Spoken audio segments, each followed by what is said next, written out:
अस्सलाम वालेकुम, welcome back to my YouTube channel. This is me consultant nutritionist Sana Bilal. Anaemia क्या होता है, अनीमिया के सिम्टम्स क्या हैं और अनीमिया को हम अपनी डाइट के थ्रू ठीक कैसे कर सकते हैं, और साथ ही साथ ऐसी कौन सी कॉमन मिस्टेक्स हैं जो हम अपनी डाइट के अंदर कर रहे होते हैं जिसके बाद हमारा अनीमिया जो है वो रिकवर नहीं हो पाता, या ऐसी कौन सी गलतियां हैं जिनकी वजह से आयरन की जो प्रॉपर एब्जॉर्प्शन है नहीं हो पाती। हम इन सब चीज़ों के बारे में बात करेंगे। उससे पहले अगर आपने मेरा चैनल सब्सक्राइब नहीं किया तो मेरा चैनल सब्सक्राइब कर दें ताकि मेरी आने वाली जितनी भी न्यू वीडियोस हैं वो आप तक पहुंच सकें। पाकिस्तान में तकरीबन हर दूसरे से तीसरा बच्चा एनीमिया का शिकार है। अगर बड़ों में देखा जाए तो प्रेग्नेंट फीमेल्स या वुमेन्स में ये चीज़ बहुत ज़्यादा देखी जाती है, और एल्डर एज में जब लोग पहुंच जाते हैं तो उनके अंदर भी ये चीज़ें बहुत ज़्यादा देखी जाती हैं। मैं बार बार अनीमिया अनीमिया कर रही हूँ। अनीमिया होता क्या है? अनीमिया की बात की जाए तो अनीमिया एक ऐसी डिजीज़ है या एक ऐसी बीमारी है जिसके अंदर हमारी बॉडी जो है वो प्रॉपर रेड ब्लड सेल्स नहीं बना पाती, या तो उसकी डेफिशिएंसी हो जाती है या उसकी प्रॉपर प्रोडक्शन ही नहीं होती।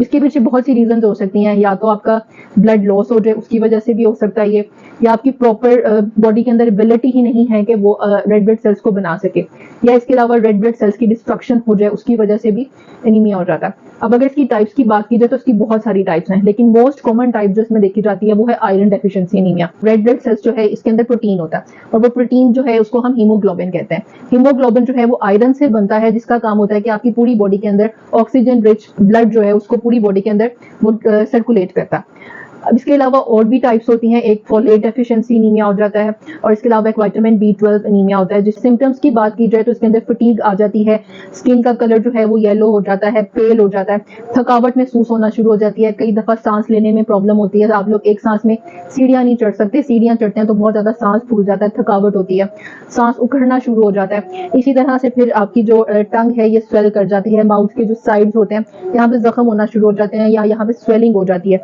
फिर इसके अलावा जो आपके नेल्स हैं वो उसकी शेप चेंज होना शुरू हो जाती है, स्पून लाइक शेप हो जाती है। डाइट की बात की जाए तो जब ऐसे पेशेंट्स हमारे पास आते हैं तो हम उनको iron, vitamin B, vitamin C और फोलेट रिच डाइट देते हैं। साथ ही साथ अगर हम आयरन की बात करें तो आयरन दो तरह के होते हैं, एक होता है हीम आयरन और एक होता है non haem iron. Haem iron वो होता है जो हमें मीट से मिलता है, और नॉन हीम वो होता है जो हमें प्लांट सोर्सेज से मिलता है, और हमारी बॉडी जो है वो हीम आयरन को ज्यादा अच्छे से एब्जॉर्ब कर पाती है, यानी कि वो वाला आयरन जो हमें मीट सोर्सेज से मिलता है। तो अगर डाइट की बात की जाए तो सबसे पहले नंबर पे आ जाता है लीफी ग्रीन वेजिटेबल्स, जैसे स्पिनच यानी पालक, मेथी, साग, धनिया, पुदीना, इस तरह की चीजें आ जाती हैं।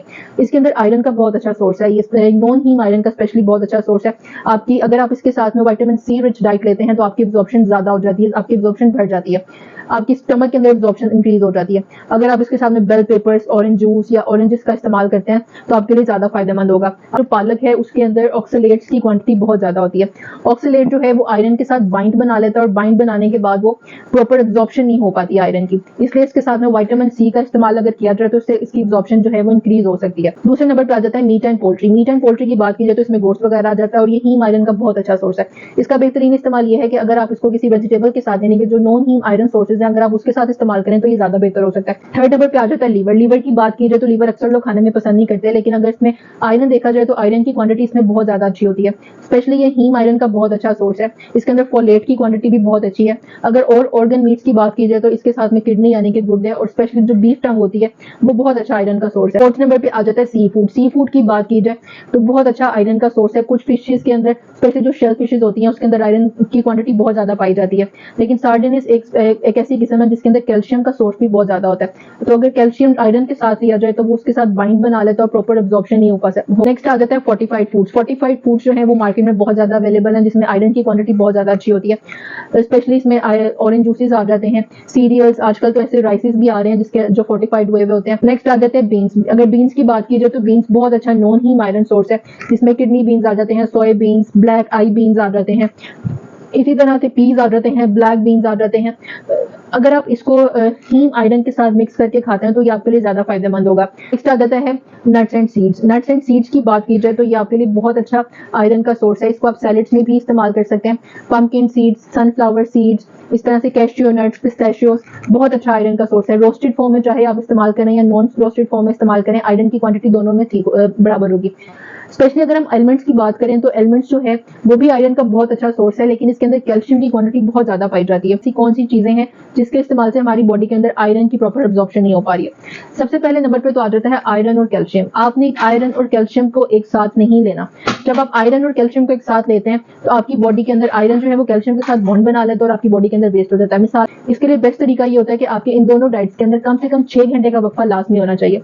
दूसरे नंबर पर ये आ जाता है कि आप आयरन को विटामिन सी रिच डाइट के साथ लें। जैसे कि आयरन का इस्तेमाल कर रहे हैं तो उसके साथ में आप विटामिन सी के सोर्सेज को थोड़ा सा इंक्रीज कर दें।